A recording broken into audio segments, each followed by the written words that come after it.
കടം സാധാരണഗതിയിൽ എടുക്കും. പക്ഷേ കടമെടുക്കുന്നത് കഴിഞ്ഞ 30 വർഷക്കാലം കേരളത്തിലെ ഓരോ 5 വർഷവും വന്ന സർക്കാരുകൾ എടുത്ത കടത്തിന്റെ പരിധി അനുസരിച്ച് എടുക്കുകയാണെങ്കിൽ 1,25,000 കോടി കൂടി അധികം കേരളത്തിന് ഇപ്പം കിട്ടേണ്ടതാണ്. ഞാൻ ആ കണക്ക് നേരത്തെ പറഞ്ഞു. സാധാരണഗതി 90%, 100% വെച്ച് ഓരോ 5 വർഷം വർദ്ധിക്കും. പക്ഷേ ഇപ്പോൾ 60% പോലും കടം വർദ്ധിക്കുന്നില്ല.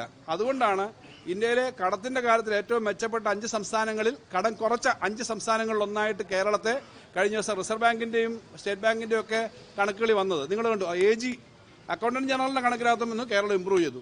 യഥാർത്ഥത്തിൽ സർ തോമസ് ഐസക്കിന്റെ വർഷത്തിന്റെ 5ാമത്തെ വർഷം 2,96,000 ആയിരുന്നു കേരളത്തിന്റെ കടം. അതിനു മുമ്പ് ഉമ്മൻചാണ്ടി ഗവൺമെന്റ് അവസാനത്തെ വർഷം അത് 1,80,000 1,56,000 ആയിരുന്നു. എൻ്റെ ഓർമ്മയെന്ന് ഞാൻ പറയുകയാണ്. സോ VSന്റെ ഗവൺമെന്റിന്റെ സമയത്ത് ഏറ്റവും അവസാനത്തെ വർഷം അത് 86,000 കോടിയായിരുന്നു. ഓരോ സമയത്തും 90% അല്ലെ 100% ആയിട്ട് വർദ്ധിച്ചിട്ടുണ്ട്. പക്ഷേ ഇപ്പോൾ അതനുസരിച്ച് 2,96,000 നിന്നും ഈ 5 വർഷം കഴിയുമ്പം ഏകദേശം 6 ലക്ഷം കോടി ആവണം. 4,70,000 കോടി വരെ എടുക്കാനേ കേന്ദ്ര ഗവൺമെന്റ് സമ്മതിച്ചിട്ടുള്ളൂ എന്ന് പറഞ്ഞാൽ സാധാരണ എനിക്ക് മുമ്പുള്ള എല്ലാ ധനകാര്യമന്ത്രിമാരുടെയും സമയത്ത് കിട്ടിയിരുന്ന തുകയെക്കാളും 1,25,000 കോടി കുറച്ചേ എടുക്കാൻ കേരളത്തിലെ ഗവൺമെന്റ് അനുവദിച്ചിട്ടുള്ളൂ.